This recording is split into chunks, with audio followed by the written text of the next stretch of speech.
अंतिम दिनों में अंतिम क्लास का आप सभी का स्वागत है। आज के इस वीडियो में अंतिम दिन में भाई आज के इस वीडियो में अंतिम प्रहार करेंगे। 100 क्वेश्चनों को लेकर चलेंगे। मात्र 30 से 35 मिनट की वीडियो होगी। तो हर साथी से यही कहूंगा कि भाई वीडियो को अंत देखना, क्योंकि ये क्वेश्चन आपके जो एग्जाम के दृष्टिकोण से बहुत ही ज्यादा इंपॉर्टेंट है। तो हर भाई हर बहन यदि जुड़ चुके हैं तो भाई लाइक जरूर कर देगा, और लाइक कर देने के बाद भाई इन वीडियो को एक बार सीरियसली देखेगा और उन क्वेश्चनों को गेस कीजिएगा कि मैंने 100 में से कितने सही किए। जीके और जीएस के क्वेश्चन है, उत्तर प्रदेश के इतिहास के क्वेश्चन लेकर आया हूं, और हर एक सब्जेक्ट का क्वेश्चन आपको यहाँ पर देखने को मिलेगा। तो करंट अफेयर लेकर हर एक क्वेश्चन आपको यहाँ पर कवर कराया जाएगा।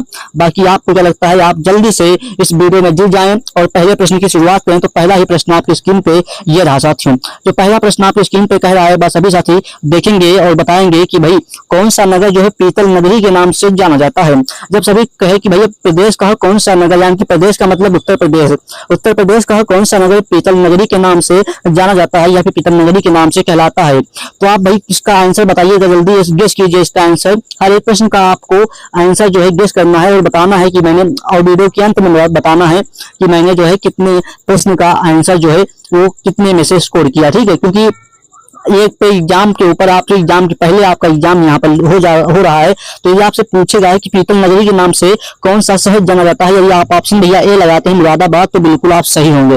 मेरा कहना है बिल्कुल आप सही होंगे यदि मुरादाबाद साथ जाते हैं साथियों, क्योंकि भाई पीतल नगरी को उत्तर प्रदेश का जो है मुरादाबाद जो है पीतल नगरी के नाम से जाना जाता है। ऑप्शन ए हमारा बिल्कुल क्लियर होगा साथियों। चलिए यहाँ पर क्वेश्चन नंबर 2 की बात कर लें।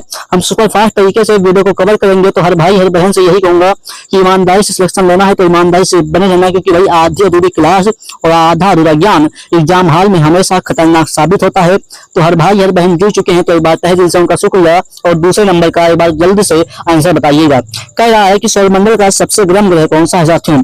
जब कभी कहे कि सबसे गर्म ग्रह कौन सा है सौरमंडल का, तो यदि आप ऑप्शन बी शुक्र ग्रह बताते हैं तो बिल्कुल सही होगा। जो हमारा शुक्र ग्रह है ये सौरमंडल का सबसे गर्म ग्रह कहलाता है। और शुक्र ग्रह को हम क्या कहते हैं साथियों, इसको पृथ्वी की बहन कहते हैं। पृथ्वी की बहन किसे कहा जाता है, तो शुक्र ग्रह को पृथ्वी की बहन कहा जाता है। और इवनिंग स्टार और मॉर्निंग स्टार जो है ये भी शुक्र ग्रह को कहा जाता है, यानी कि भोर का तारा और शाम का तारा जो है शुक्र ग्रह को कहा जाता है। तो एक प्रश्न से हम कई प्रश्न कवर करेंगे जल्दी से, तो यानी कि 20 का हमारा करेक्ट आंसर होगा। पृथ्वी की बहन शुक्र को कहा जाता है, और सुबह और शाम का तारा शुक्र ग्रह को कहा जाता है, और सबसे गर्म जो है ग्रह इसको भी शुक्र ग्रह को कहा जाता है। तो इसका आंसर आप लोगों को क्लियर होगा। चलिए क्वेश्चन नंबर 3 की बात कर लें। ये प्रश्न तो आप सभी जानते ही होंगे, इसका कराने से का कोई उद्देश्य नहीं। ठीक है, चलिए क्वेश्चन नंबर 4 की बात कर लें। 4 नंबर कह रहा है कि ऑपरेशन जो है फ्लड किससे संबंधित है। साथियों जब कभी आपके एग्जाम में पूछे कि ऑपरेशन फ्लड किससे संबंधित है, तो यदि आप बताते हैं ऑप्शन जो है 4 का ए, यानी कि ये दूध उत्पादन से जो हमारा ऑपरेशन जो है ये फ्लड संबंधित है, तो आप ऑप्शन ए के साथ बिल्कुल सही जाएंगे। और बाकी आप सिंचाई बताते हैं तो बिल्कुल गलत होगा। वन्य जीव संरक्षण बताते हैं तब भी आप गलत होंगे, और यदि आप कृषि बताते हैं तब भी गलत होंगे। यदि आप ऑप्शन ए मारते हैं, यदि आप ऑप्शन ए लगाए हैं तो बिल्कुल सही होंगे। ठीक है, आपके साथ ऑप्शन ए क्लियर होगा। चलिए तो पहला आखिरी क्वेश्चन ये भी मैंने यही कहा था। ठीक है, तो ये चलिए आगे बात कर लें। 5 नंबर प्रश्न की तो सभी साथी जुड़े हैं, तो भाई आधे दो ज्ञान और आधा क्लास एग्जाम हॉल में खतरनाक साबित हो सकता है। तो भाई कहूंगा कि ज्ञान में तो पूरा लिंक। ठीक है, तो बीच में वीडियो को छोड़कर मत जाना। और जब सभी कहे कि ये तो नगरी के नाम से कौन सा जो है जिला प्रसिद्ध है उत्तर प्रदेश का, तो आप कहेंगे, यदि आप ऑप्शन बी कन्नौज के साथ लगाते हैं तो आप बिल्कुल सही होंगे साथियों। जो कन्नौज है वो हमारा इस नगरी के नाम से जाना जाता है। बाकी साथियों यहाँ पर चलिए क्वेश्चन नंबर साथियों बात करें 6 नंबर प्रश्न की। तो जब कहे आपके एग्जाम में कि गीत गोविंद के लेखक कौन है साथियों, जब आपके एग्जाम में कभी भी कहे कि गीत गोविंद के लेखक कौन है, तो यदि आप ऑप्शन जो है 6 का क्या बताएंगे, यदि आप ऑप्शन जयदेव बताते हैं तो बिल्कुल सही होगा साथियों। जो हमारे गीत गोविंद के लेखक हैं ये जयदेव है, इस बात को ध्यान रखना। ऑप्शन भी बिल्कुल करेक्ट होगा। तो आप लोगों ने कितने क्वेश्चन जो है इसमें गेस किए हो, कितना सही निकला जल्दी से बताइएगा। ठीक है, अभी आपको 100 क्वेश्चन कराएंगे। 100 क्वेश्चन में आपको कितना सही हुआ, आप इसका स्कोर, आप अपना स्कोर बताइएगा कमेंट बॉक्स में। ठीक है, चलिए तो पहला प्रश्न जो अगला प्रश्न कह रहा है कि भारत का संविधान कब लागू हुआ। आप सभी जानते हैं 26 जनवरी 1950 को भारत का संविधान लागू हुआ था। चलिए प्रश्न आपसे वही कराएंगे जो आपके एग्जाम में पूछने के चांसेस हैं। बाकी यहाँ पर मॉडरेट से लेकर आपको इजी प्रश्न देखने को मिलेंगे। बाकी जो है मॉडरेट प्रश्न भी आपको 100 क्वेश्चनों में से देखने को मिलेंगे। ठीक है, तो 100 में से आधा क्वेश्चन आपके मीडियम, मॉडरेट और इजी क्वेश्चन रखे गए हैं। तो बाकी आपको क्या लगता है, आप इस वीडियो को देखकर ही आपको इसका अंदाजा हो जाएगा। ठीक है, चलिए तो सब कभी कहे कि भाई ये विश्व का सबसे बड़ा डेल्टा कौन सा है साथियों। जब कभी आपके एग्जाम में कहे कि विश्व का सबसे बड़ा डेल्टा कौन सा है, यदि आप गंगा ब्रह्मपुत्र डेल्टा लगाते हैं तो बिल्कुल सही होगा साथियों।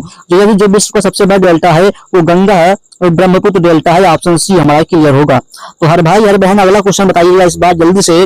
कह रहा है कि रामचरितमानस जो है ये किस भाषा में लिखा गया है। साथियों जब कभी आपके एग्जाम में पूछे कि रामचरितमानस जो है किस भाषा में लिखा गया है तो आप ऑप्शन 9 नंबर का जो है हमारा बी यानी कि हिंदी की अवधी भाषा में लिखा गया है रामचरितमानस। और इसकी भाई इसको लिखा किसने था तो आप कहेंगे भाई तुलसीदास जी ने भाई रामचरितमानस को लिखा था। तुलसीदास जी ने रामचरितमानस को लिखा था और रामचरितमानस की रचना किसने की थी तो आप सभी जानते हैं वाल्मीकि जी ने की थी। ठीक है, चलिए क्वेश्चन नंबर 10 की बात कर लें। 10 नंबर आपके स्क्रीन पे आपको दिख रहा होगा। बताइए इसका आंसर कि उत्तर प्रदेश का राजकीय प्रतीक क्या है। साथियों जब कभी पूछे कि राजकीय प्रतीक क्या है तो यदि आप ऑप्शन भैया क्या बताते हैं, ऑप्शन किसके साथ जाते हैं, तो यदि आप ऑप्शन भैया ए यानी कि 2 मछलियां तीर धनुष यदि उत्तर प्रदेश के राजकीय प्रतीक में देखने को मिल जाए तो यही बिल्कुल सही होगा।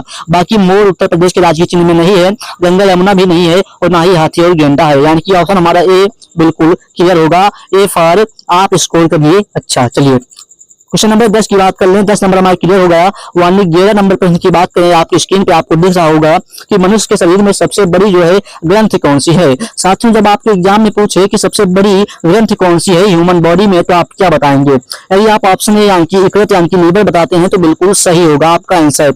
यदि आप ऑप्शन ए के साथ गए तो बिल्कुल आपका आंसर सही होगा। ए फॉर मतलब कि आपका स्कोर अच्छा जाएगा। चलिए क्वेश्चन नंबर 12 की बात कर लें। 12 नंबर कह रहा है ये बात देखिएगा कि बिजली का अच्छा चालक कौन सा है। साथियों जब कभी आपके एग्जाम में इस तरह का पूछ ले प्रश्न, आपका सामान्य विज्ञान से प्रश्न आपके ये है, ठीक है, तो आप क्या बताएंगे। जब साथियों बिजली का सबसे अच्छा चालक पूछ ले कि कौन सी धातु है, यदि आपको ऑप्शन में चांदी दिख जाए यानी कि सिल्वर दिख जाए तो वहां पर आपके मार जाना, लेकिन आपको यहाँ पर चांदी ऑप्शन देखने को नहीं मिल रहा होगा। यदि आप यहाँ पर जो हमारा तांबा मारते हैं तो बिल्कुल सही होगा। साथियों ये चांदी के दूसरे नंबर पर आता है तांबा जो है इस सेकंड नंबर पर आता है। यदि आपको यहाँ पर चांदी देखने को मिलता तो आप वहां पर ऑप्शन चांदी लगाते, लेकिन यदि आप ऑप्शन में चांदी नहीं है तांबा है तो आप आंख मूंद कर तांबा लगाना, उसमें कोई दो राय नहीं है, यानी कि ऑप्शन भी हमारा क्लियर होगा। सबसे अच्छा चालक कौन सा है निम्नलिखित में से तो तांबा आप बताएंगे, ठीक है, यानी कि 12 नंबर का ऑप्शन भी क्लियर होगा। चलिए क्वेश्चन नंबर 13 की बात कर लें। 13 नंबर कह रहा है साथियों, कह रहा है कि हरे पौधों में भोजन बनाने की क्रिया क्या कहलाती है। साथियों हरे पौधों में भोजन बनाने की क्रिया क्या कहलाती है, तो आप 13 नंबर प्रश्न का यदि आप ऑप्शन बी बताते हैं प्रकाश संश्लेषण तो आप बिल्कुल सही होगा। साथियों आप ऑप्शन बी बताते हैं प्रकाश संश्लेषण जो है ये हरे पौधों में भोजन बनाने की क्रिया कहलाती है प्रकाश संश्लेषण। ऑप्शन बी हमारा बिल्कुल क्लियर होगा।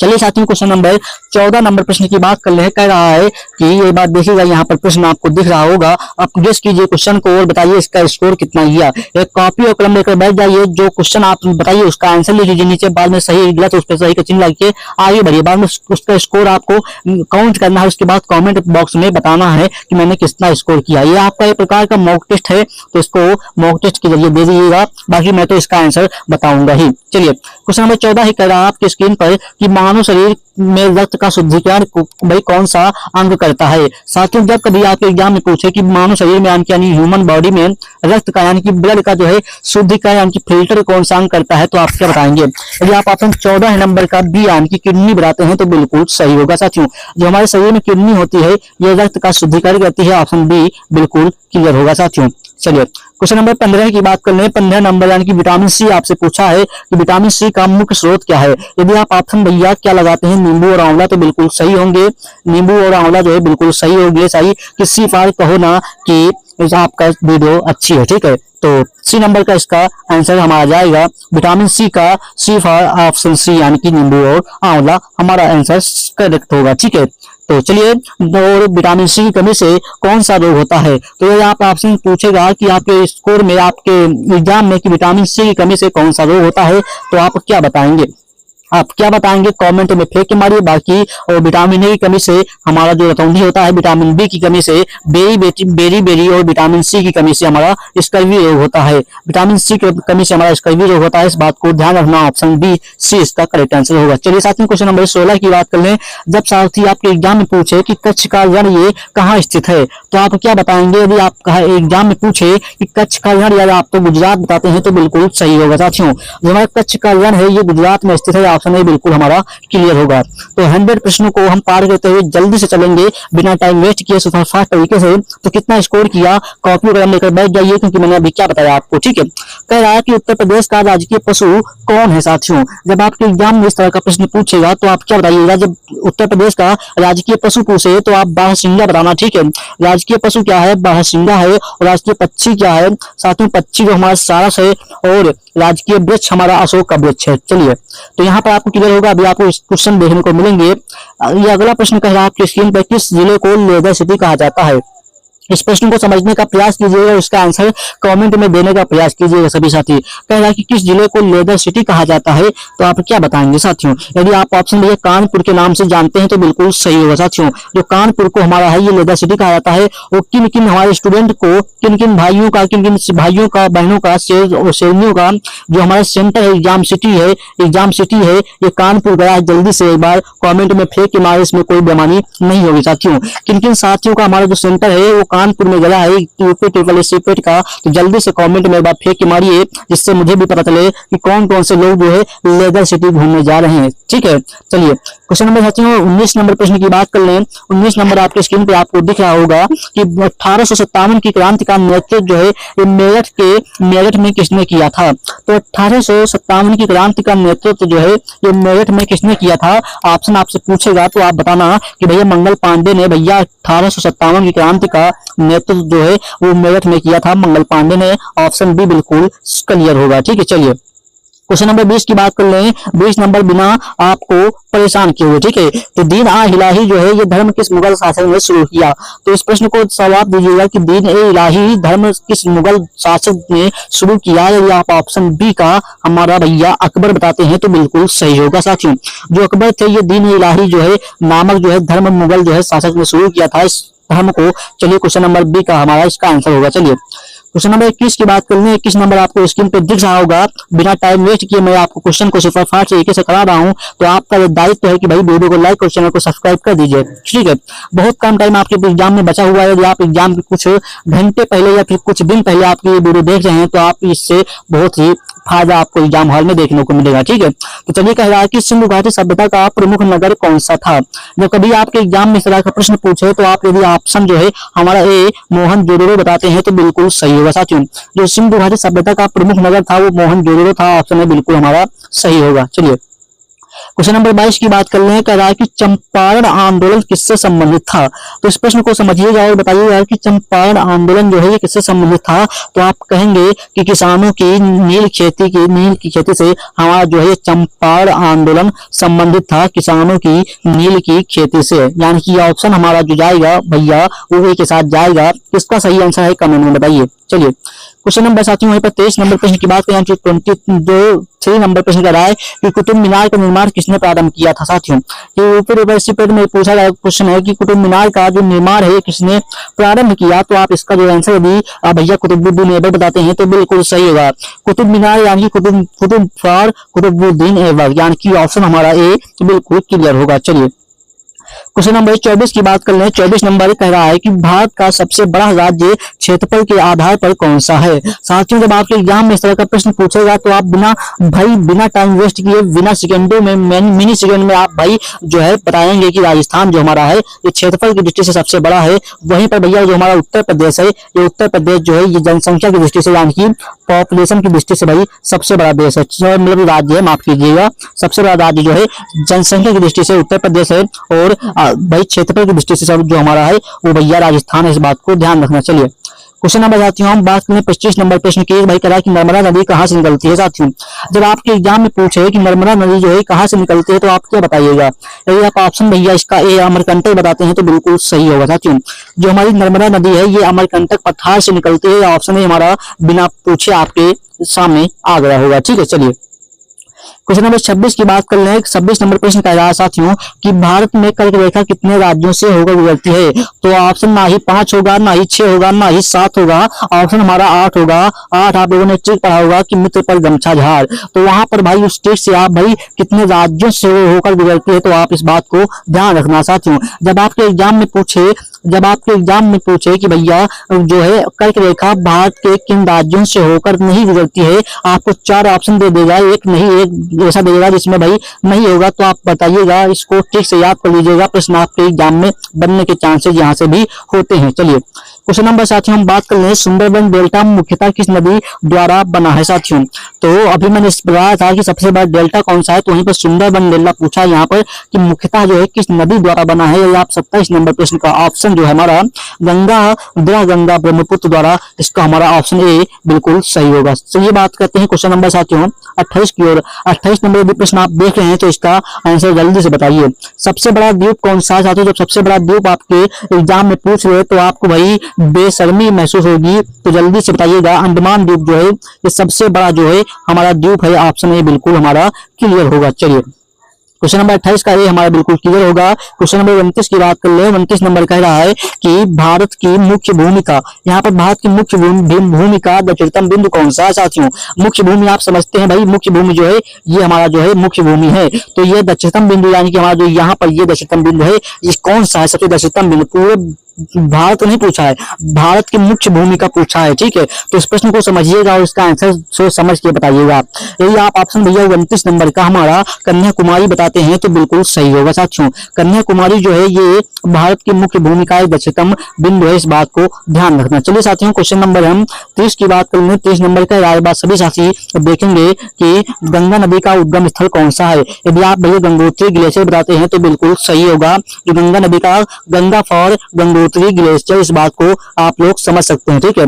Ganga for Gangotri glacier, option B इसका करेक्ट आंसर होगा। चलिए क्वेश्चन नंबर 31 की बात कर ले। 31 नंबर आपको स्क्रीन पे दिख रहा होगा कि मनुष्य की रक्त समूह प्रणाली का आविष्कार जो है किसने किया। साथियों मनुष्य की रक्त समूह प्रणाली का आविष्कार किसने किया। यदि 31 नंबर प्रश्न का ऑप्शन कार्ल लैंडस्टीनर बताते हैं तो बिल्कुल सही होगा साथियों। कार्ल लैंडस्टीनर ने भैया मनुष्य की रक्त समूह प्रणाली का आविष्कार किया, ऑप्शन बी फॉर बी इसका करेक्ट आंसर होगा साथियों, ठीक है, ठीक है। चलिए क्वेश्चन नंबर साथियों बात कर रहा है कि पाचन क्रिया मुख्य रूप से किस अंग में पूरी होती है साथियों। पूछा है कि पाचन क्रिया मुख्य रूप से किस अंग में पूरी होती है। या ऑप्शन 33 नंबर का ऑप्शन जो है हमारा छोटी हाथ लगाते हैं तो बिल्कुल सही होगा साथियों। हमारे से बिल्कुल गलत होगा और बाकी ये दोनों ऑप्शन बिल्कुल गलत होंगे। ऑप्शन बी फॉर, बार बार वीडियो को देखिए, ऑप्शन बी फॉर छोटी हाथ क्लियर आंसर हो जाएगा। चलिए क्वेश्चन नंबर 34 की बात कर लें। 34 नंबर प्रश्न आपकी स्क्रीन पे आपको दिख रहा होगा कि भाई 32 नंबर माफ कीजिए, विटामिन सी की कमी से कौन सा रोग होता है। मैंने अभी आपको बताया कि विटामिन की कमी से कौन सा रोग होता है, तो भाई विटामिन बी की कमी से हमारा जो रिकेटस होता है, ये विटामिन जो है विटामिन बी की कमी से हमारा रिकेटस रोग होता है। बेरी बेरी विटामिन बी की कमी से और विटामिन सी की कमी से हमारा स्कर्वी रोग होता है, यानी कि ऑप्शन सी फॉर स्कर्वी इसका करेक्ट आंसर होगा। सी फॉर विटामिन सी स्कर्वी रोग इसका करेक्ट आंसर होगा, तो सी इसका करेक्ट आंसर होगा। रतौंधी जो है विटामिन ए की कमी से हमारा रतौंधी रोग होता है, इस बात को ध्यान रखना। उससे पहले मैं आपको बता दूं कि आपके एग्जाम के बहुत कम टाइम बचा हुआ है, मुश्किल कर देखा जाए तो आपके 4 से 5 दिन बचे हुए हैं आपके कम से कम, ठीक है। तो मैं इसमें चाहूंगा कि आप 2021 के, 22 के और 23 के 3 सालों के लगातार जो 10 शिफ्ट के प्रैक्टिस पेपर हुए हैं उन सभी पेपर को मैं एक प्रैक्टिस सेट बनाया हूं, जिसमें भैया आपको विद सॉल्यूशन के साथ उसका आंसर दिया जा रहा है। क्वेश्चन के नीचे भाई उसका आंसर आपको देखने को मिलेगा। तो जल्दी से जाइए 2021, 22 और 23 के 10 शिफ्ट के प्रैक्टिस सेट मात्र जो है 45 रुपये में, ओनली 45 रुपये में। जैसे ही आप इस नंबर पे व्हाट्सएप पे कॉन्टेक्ट करेंगे और यह लिखेंगे आपको भैया एक QR कोड दिया जाएगा। जैसे ही आप उस QR कोड पे भाई 45 रुपये पे करते हैं, बाद में तुरंत आपको भाई 10 शिफ्ट के प्रैक्टिस सेट जो है सॉल्यूशन के साथ भेज जाएंगे 2021, 22 और 23 के, ठीक है। तो मात्र आपके एग्जाम के 4 दिन बचे हैं, तो 4 दिन में जल्दी से 45 रुपये आप खर्चा कर दीजिए, क्योंकि आपके स्कोर से बढ़कर ये 45 रुपये नहीं है। तो बाकी आपका मानना क्या है, मेरा मानना क्या है, मैं तो आपको बता सकता हूँ। बाकी आपका दायित्व क्या है, आप समझ सकते हैं स्कोर आपको कैसे मजबूत करना है, ठीक है। चलिए इस वीडियो को मैंने बताया कि 75 प्लस जो है स्कोर आप कैसे ला सकते हैं। वीडियो को जाइए देख लीजिए, और ये सारी वीडियो मैंने बताया हुआ है। आप जाइए चैनल पे यूपी ट्रिपल एस पेड नाम से एक जो है प्लेलिस्ट बनी हुई है, उस जैसे ही उस पर क्लिक करेंगे आपको भाई 15 से 20 वीडियो आपको देखने को मिल जाएंगे। उस पर जैसे ही आप भाई उन वीडियो को देखते हैं, आप भाई UP triple S paid exam में बहुत ही अच्छा स्कोर फतेह कर सकेंगे। चलिए क्वेश्चन नंबर 33 की बात कर लें। 33 नंबर आपकी स्क्रीन पे आपको दिख रहा होगा कि पाचन क्रिया मुख्य रूप से किस अंग में पूरी होती है। तो आप सभी जानते हैं छोटी आंत में भैया पाचन क्रिया मुख्य रूप से पूरी होती है, बी फॉर छोटी आंत इसका करेक्ट आंसर होगा। चलिए क्वेश्चन नंबर आपको दिख रहा होगा, मानव शरीर में लाल रक्त कणिकाओं का जीवन काल कितना होता है, यानी कि मानव जीव RBC आरबीसी का जीवन काल आप सभी यदि ऑप्शन ए ऑप्शन सी बिल्कुल 120 बताते हैं तो बिल्कुल सही होगा साथियों। जो हमारा लाल रक्त कणिकाओं यानी कि आरबीसी का जीवन काल हो वो मात्र 120 दिन होता है। ऑप्शन सी इसका करेक्ट आंसर होगा। चलिए साथियों क्वेश्चन नंबर हम बात कर लें क्वेश्चन नंबर 35 की ओर।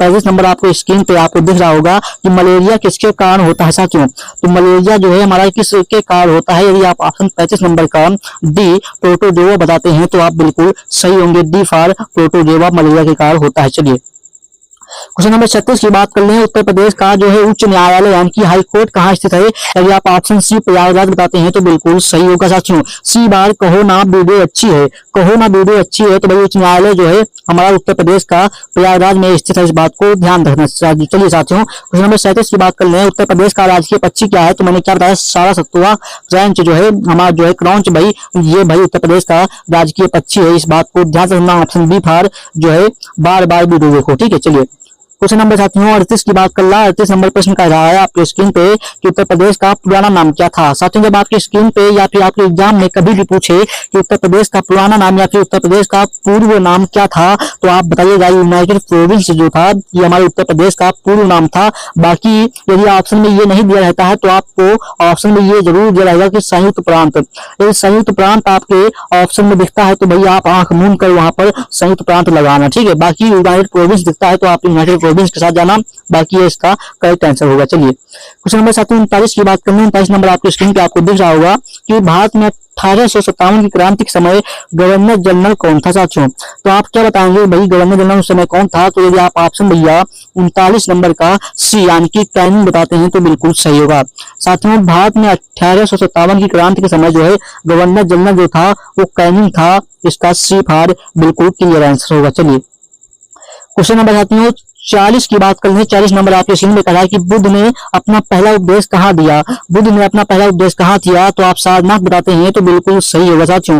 जो सारनाथ में बुद्ध ने पहला उपदेश दिया था। बाकी इसका आंसर हमारा बी पार जाएगा। ठीक है चलिए क्वेश्चन नंबर 41 की बात कर रहे हैं। कह रहा है कि चंद्रगुप्त मौर्य का सलाहकार कौन था। साथियों जब आपके स्क्रीन पे पूछे या एग्जाम में पूछे तो आप क्या कहेंगे कि भाई चाणक्य यानी कि चाणक्य फॉर जो है कौटिल्य। चाणक्य फॉर कौटिल्य जो है ये कौटिल्य जो हमारे थे चंद्रगुप्त मौर्य के एक सलाहकार थे। इस बात को ध्यान रखना चाहिए। क्वेश्चन नंबर हम बात कर लेते हैं क्वेश्चन नंबर साथियों 42 की ओर। 42 नंबर प्रश्न आपके स्क्रीन पे कह रहा है कि भारतीय संविधान में मूल अधिकार किस भाग में है साथियों। मूल अधिकार जो है हमारे भाग 3 में है और भाग 2 में साथियों भाग 2 में नागरिकता का प्रावधान है साथियों। भाग 2 में नागरिकता का प्रावधान है और साथियों मौलिक मूल अधिकार जो हमारे हैं ये भाग 3 में निहित है। ऑप्शन बी इसका करेक्ट आंसर होगा। चलिए क्वेश्चन नंबर 43 नंबर प्रश्न की बात कर रहे हैं। 42 नंबर प्रश्न वही कह रहा है कि मूल अधिकार जो है किस भाग में है।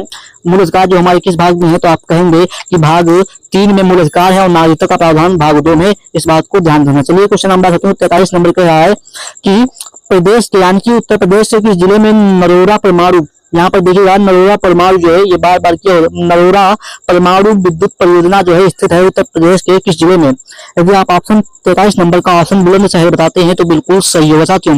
जो हमारा उत्तर प्रदेश के जो है नरोरा परमाणु बम जो है ये विद्युत परियोजना बुलंदशहर में जिले में स्थित है। इस बात को ऑप्शन ए फॉर बिल्कुल ध्यान रखिएगा। ठीक है चलिए क्वेश्चन नंबर कह रहा है हमारा कि कितनी अनुसूचियां जो हैं भारतीय संविधान में मूल रूप से थी।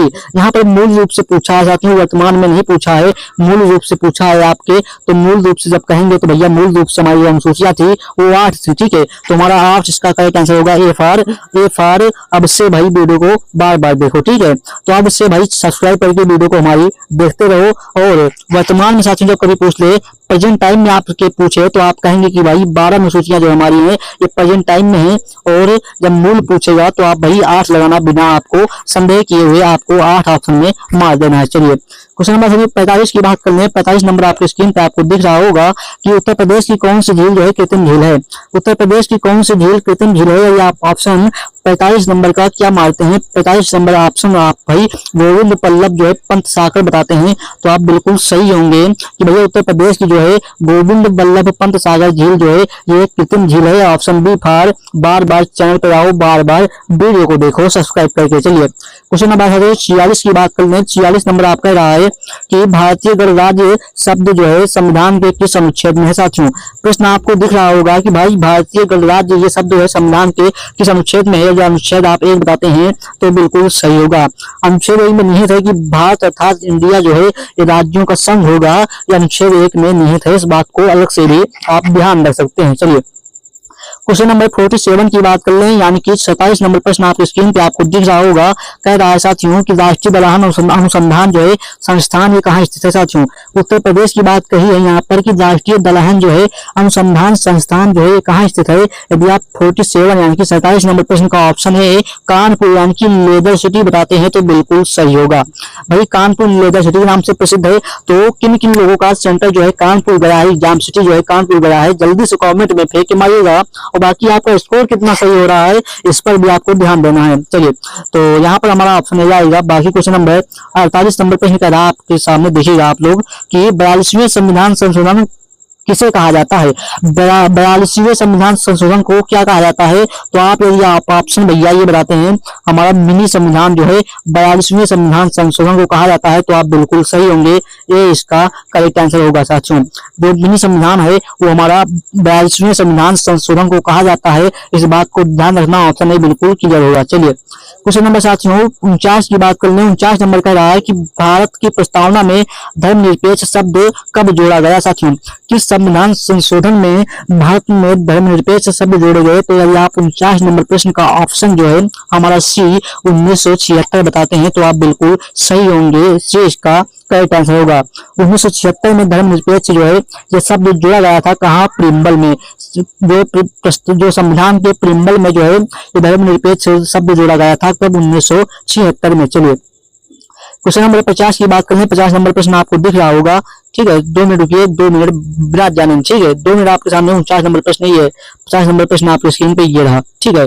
कह रहा है कि जय जवान जय किसान का नारा किसने दिया। तो आप सभी जानते हैं जो जय जवान जय किसान का नारा जो है लाल बहादुर शास्त्री ने दिया था। इस बात को ऑप्शन सी बिल्कुल क्लियर होगा। महात्मा गांधी ने करो या मरो का नारा दिया। करो या मरो का नारा किसने दिया। तो भाई करो मरो नारा जो है हमारा महात्मा गांधी ने दिया, ठीक है। बाकी सुभाष चंद्र बोस ने दिया था कि तुम हमें खून दो मैं तुम्हें आजादी दूंगा। चलिए क्वेश्चन नंबर 51 की बात कर लें। कौन सा जो है ग्रह है वो लाल ग्रह के रूप में जाना जाता है। साथियों जब आपके एग्जाम में पूछे कि लाल ग्रह को किस ग्रह के किसको जाना जाता है तो आप यदि मंगल बताते हैं तो आप बिल्कुल सही होंगे। साथियों जो मंगल ग्रह है उसको भाई हम लाल ग्रह के रूप में जानते हैं। चलिए क्वेश्चन नंबर 52 की बात कर लें। विश्व पर्यावरण दिवस कब मनाया जाता है। साथियों तो आप क्या बताएंगे कि विश्व पर्यावरण दिवस जो है ये 5 जून को मनाया जाता है। यहाँ पर ये 15 नहीं होगा, 5 जून जो है 5 जून को भाई ये विश्व पर्यावरण दिवस मनाया जाता है।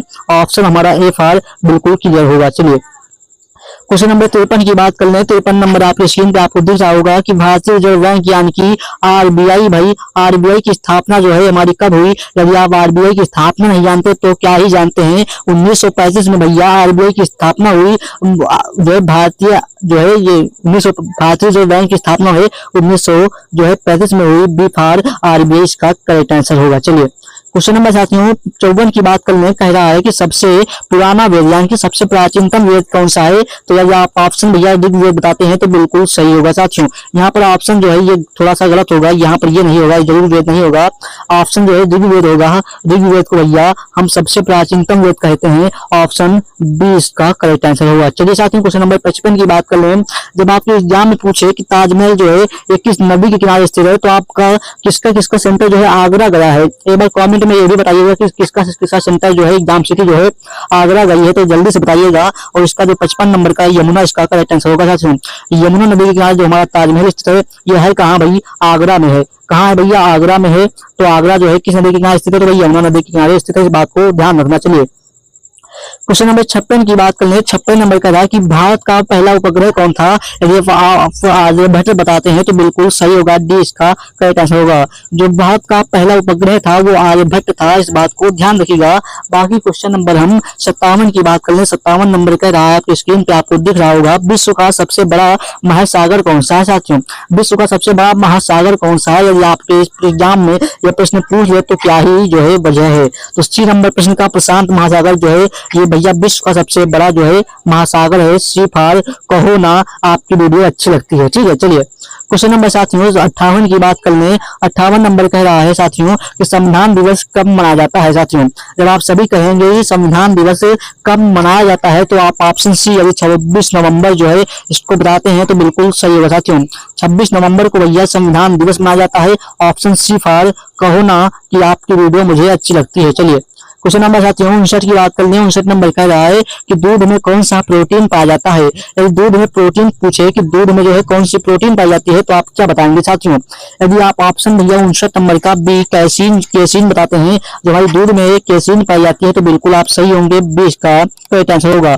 और बाकी दूध में विटामिन सी को छोड़े सारी विटामिन पाई जाती है, इस बात को भी आप ध्यान रखना। ठीक है, बाकी इसलिए हमारे शरीर के लिए दूध जो है बहुत ही ज्यादा ही जो है हेल्दी रहता है, इस बात को ध्यान रखना चाहती हूँ। ठीक है, क्वेश्चन नंबर 60 की बात कर लें। 60 नंबर आपके स्क्रीन पे आपको दिख रहा होगा कि कौन सा ग्रह अपनी धुरी पर सबसे तेजी से घूमता है। तो कौन सा ग्रह जो है वो अपनी धुरी पर सबसे तेजी से घूमता है तो आप क्या बताएंगे। तो आप यदि ऑप्शन 60 नंबर प्रश्न का क्या बताते हैं, ऑप्शन बी बृहस्पति ग्रह, तो बिल्कुल सही होगा। सबसे बड़ा ग्रह कौन सा है तो बृहस्पति ग्रह जो है ये सबसे बड़ा ग्रह है और ये जो है अपनी धुरी पर सबसे तेजी से घूमता है। ऑप्शन बी फॉर बिल्कुल क्लियर आंसर होगा। चलिए क्वेश्चन नंबर साथियों 61 नंबर प्रश्न की बात कर लें। 61 नंबर प्रश्न कह रहा है कि ओजोन परत पृथ्वी को किससे बचाती है। साथियों आप लोगों ने अपना एटमोस्फेयर देखा होगा, एटमोस्फेयर में आप लोग भाई ओजोन परत पाई जाती है, समताप मंडल में पाई जाती है और ओजोन परत जो होती है ये हमारी सूर्य से आने वाली अल्ट्रा वायलेट किरणें यानी कि पराबैंगनी किरणों से भाई हमारी रक्षा करती है। कौन सी परत भैया कहेंगे, ओजोन परत जो है हमारी जो है ये पृथ्वी से बचाती है किसको, तो पराबैंगनी किरणों को आने से बचाती है। कौन सी परत, तो ओजोन परत इसका हमारा क्लियर आंसर होगा, जिससे कि हमारे जो त्वचा संबंधी रोग नहीं होते हैं, इस बात को भी आप समझने का प्रयास कीजिएगा। चलिए क्वेश्चन नंबर 62 की बात कर लें। 62 नंबर आपको दिख रहा होगा किस गैस की उपस्थिति में कोका कोला, ठीक है 2 नंबर का आप दिख रहा है यहाँ पर, यानी जो 62 नंबर प्रश्न का ऑप्शन हमारा कह रहा है कि किस गैस की उपस्थिति में कोका कोला में बुलबुले आते हैं। साथियों कोका कोला आप लोगों ने पिया होगा, कितने लोगों ने पिया होगा कमेंट में थम्स अप भेजिएगा, जल्दी से थम्स अप भेजिएगा और बताइएगा कि कोका कोला में ये बुलबुले जो है ये किस गैस के कारण आते हैं। तो यदि आप ऑप्शन जो है 62 नंबर प्रश्न का सी यानी कि कार्बन डाइऑक्साइड बताते हैं तो आप बिल्कुल सही होंगे। साथियों कार्बन डाइऑक्साइड के कारण जो है इस गैस के कारण जो हमारे कोका कोला में बुलबुले आते हैं। थम्स अप जल्दी से भाई आप जो है शेयर कीजिएगा। बाकी यहाँ पर ठीक है क्वेश्चन नंबर 63 की बात कर लें। 63 नंबर का हरित क्रांति का संबंध साथियों आपके एग्जाम में पूछेगा कि हरित क्रांति का संबंध किससे है तो आप क्या बताएंगे। तो आप यदि ऑप्शन भैया 63 का बी अनाज उत्पादन बताते हैं तो बिल्कुल सही होगा। हरित क्रांति का मतलब होता है अनाज उत्पादन संबंधित, ठीक है, तो आखिर बी इसका हमारा करेक्ट आंसर होगा। चलिए क्वेश्चन नंबर साथियों बात कर लें कि 64 नंबर प्रश्न कह रहा है आपकी स्क्रीन पर कि जलियांवाला बाग हत्याकांड जो है ये कब हुआ। साथियों जलियांवाला बाग हत्याकांड कब हुआ तो आप कहेंगे कि सन 1919 में जलियांवाला बाग हत्याकांड हुआ। और ये कब हुआ तो भाई 13 अप्रैल, यहाँ पर आपको बताएंगे मैं आपको कि 13 अप्रैल को भैया जो है हमारा 13 अप्रैल 1919 को भैया जलियांवाला बाग हत्याकांड हुआ। ये कहाँ हुआ तो पंजाब के अमृतसर में भैया जलियांवाला बाग हत्याकांड हुआ, यानी कि ऑप्शन बी इसका करेक्ट आंसर होगा। चलिए साथियों क्वेश्चन नंबर 65 की बात कर लें। 65 नंबर आपकी स्क्रीन पे आपको दिख रहा होगा कि दूध का जो परीक्षण किस उपकरण से किया जाता है। तो आप यदि लैक्टोमीटर बताते हैं तो आप बिल्कुल सही होंगे। जो दूध का जो हमारा परीक्षण है, दूध की जो है हमारी जांच है वो भैया लैक्टोमीटर से की जाती है। ऑप्शन ए बिल्कुल क्लियर होगा। साथियों क्वेश्चन नंबर 66 की बात कर लें।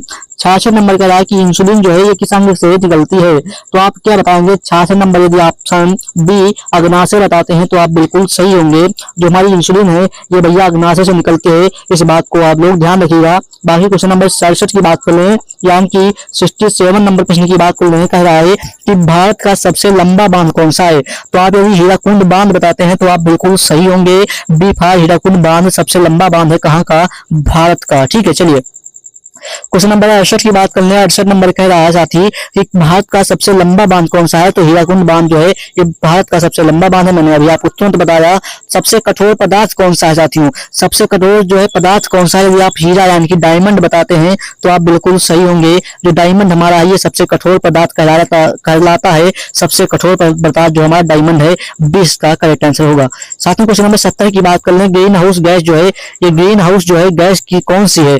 तो ग्रीन हाउस गैस कौन सी है? ये आप 70 नंबर प्रश्न का ऑप्शन सी कार्बन डाइऑक्साइड बताते हैं तो आप बिल्कुल सही होंगे। वो कार्बन डाइऑक्साइड जो है कोका कोला में बुलबुले कार्बन डाइऑक्साइड के कारण आते हैं। ऑप्शन सी बिल्कुल क्लियर होगा साथियों। तो 71 नंबर प्रश्न की बात कर रहा है कि कौन सी धातु जो है ये सबसे हल्की होती है? इसका ऑप्शन भैया आपका एल्युमिनियम, लोहा, लिथियम या फिर सोना। तो इसका आंसर आप सभी साथी से कहूंगा कि कमेंट में फेंक के मारें। बाकी भाई टाइम ज्यादा हो चुका है तो मैं ये वीडियो यहीं तक कवर करता हूं। बाकी आप भाई चैनल को सब्सक्राइब करके वीडियो को लाइक कर दें और बाकी फिर मिलते हैं कल की अगली वीडियो में। 5 से 6 बजे आपकी क्लास होती है।